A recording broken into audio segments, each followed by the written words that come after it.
I'm here at People's Park Complex in the heart of Chinatown. And today we are visiting the most popular Mala Xiang Guo in Singapore, 日日红, in search of the best mala.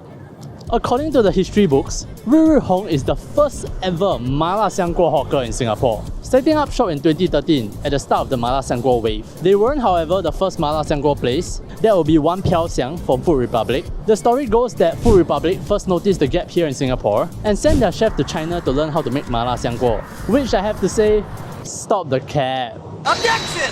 Tell me, which Chinese chef doesn't know how to make Mala Xiang Guo? Despite its overwhelming popularity here in Singapore, the Mala Xiang Guo is but a mere quick stir-fry version of Mala. The chef couldn't have learned how to make Mala Xiang Guo on the trip because he already knew how to make Mala Xiang Guo.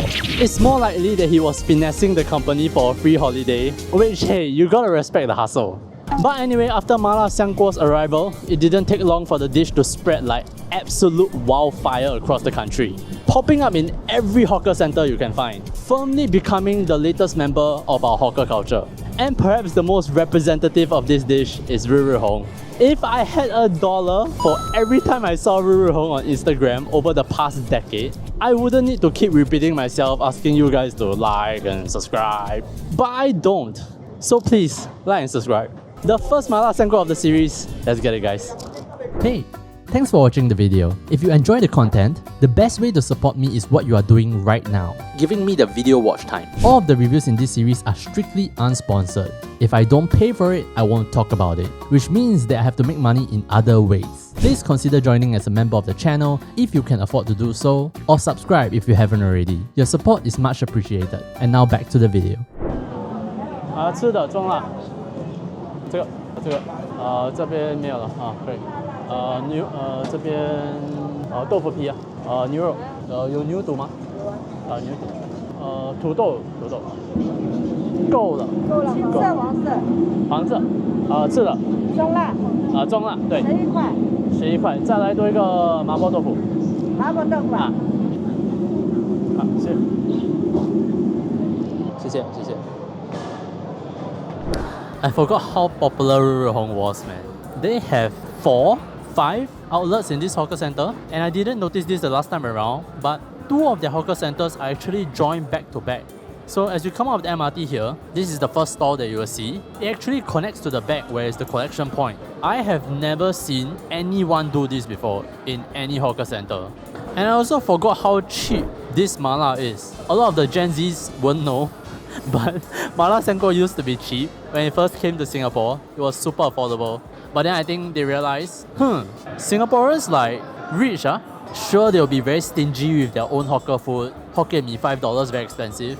But Mala Xiang Guo, okay, no problem. This whole bowl is $11. Anyway, I also ordered the Mapo tofu because while I was editing the first episode, right, I was like, what got into me? Why am I so harsh on the first Mapo tofu? Like the point that I made about the sauce coating the tofu perfectly, I don't think even top class Mapo tofu will be able to do that. So I ordered another Mapo tofu today just to calibrate. And this Mapo tofu looks worse than the previous one. The sauce is straight up goopy, like canned sauce. This means that in the 勾芡 step is very, very uneven. And perhaps a little bit too much okay, let's just try first.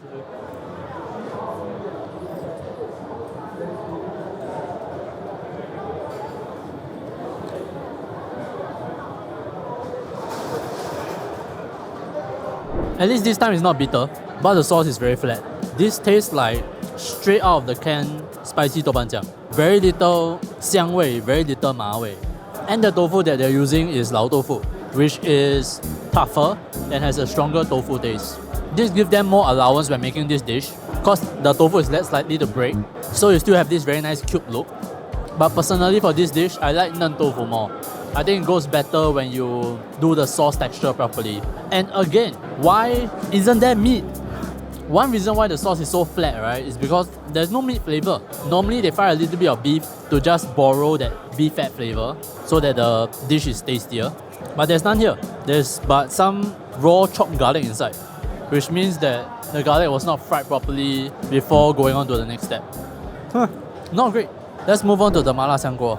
Anyway, today I ordered 中辣, which is 60% my preference when it comes to Mala Xiang Guo. I eat 小辣、中辣、大辣。中辣 60%, 大辣 35%, and 5% 小辣. When my stomach hurts, but I still want to eat mala. I got some of my favorite stuff. Anyway, this 千层肚 right, or 牛肚 right, is like my S tier pick when it comes to mala.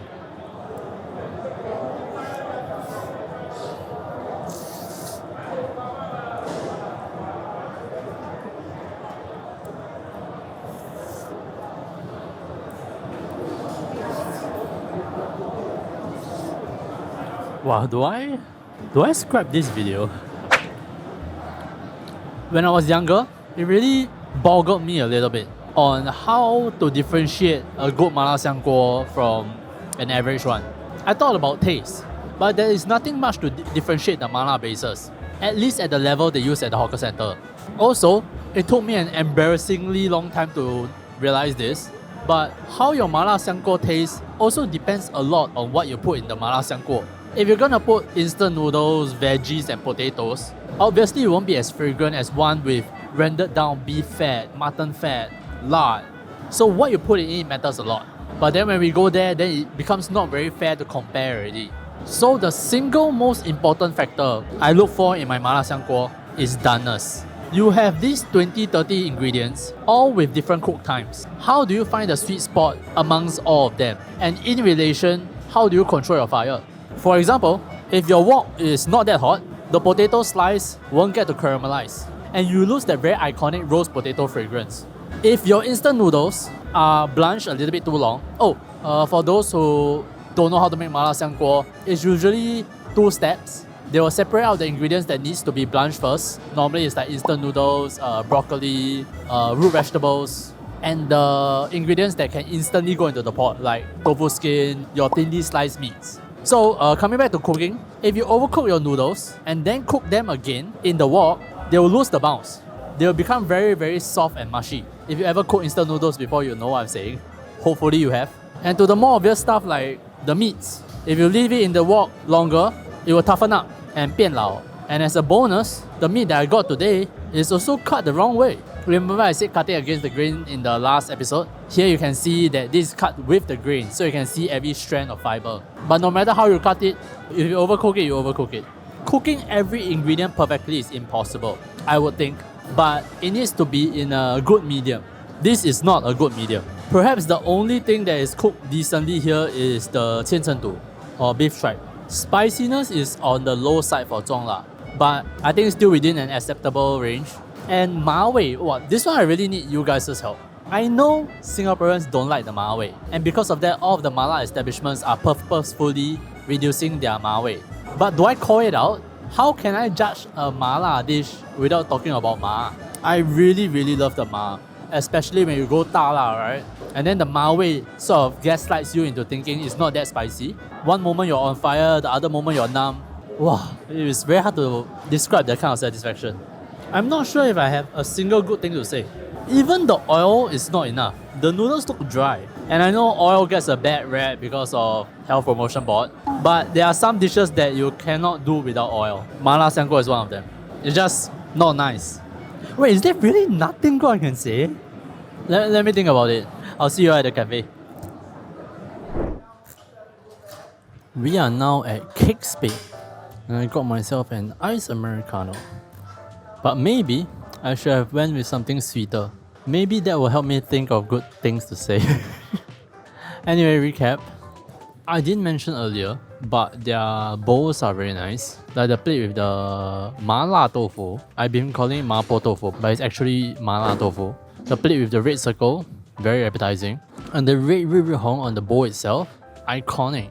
It's so simple yet identifiable. Their workflow as well, super fast. Probably the fastest I've ever gotten a bowl of Mala Xiang Guo. And the fact that they have to use such an efficient system goes to show how popular they are or once were. But for the food itself, I don't have anything good to say. This never happens. I always have something good to say. You guys who have been here on the channel for a while now, you know. And it's probably my fault. Today is the same day that episode 1 comes out, so I haven't gotten your recommendations yet. Normally I just wing the first 2 episodes based on what is most popular, and that has worked until now. And unlike the Laksa series where I was not confident, with Mala I am very confident. I have eaten so much mala, so much, all over the country, and I would roll the dice with any one of them than have the Mala Xiang Guo that I had today. I'm stumped there. I have nothing more to say.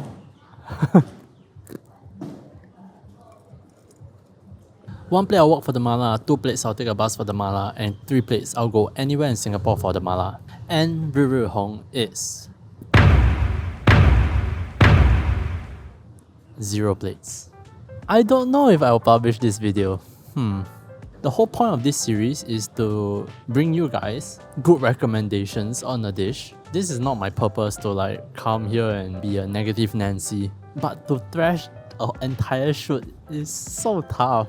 It's a lot of effort and all the planning. Coming down here to shoot and all. If this was just a regular mom and pops kind of hawker, right? No question, I'll bin the whole thing.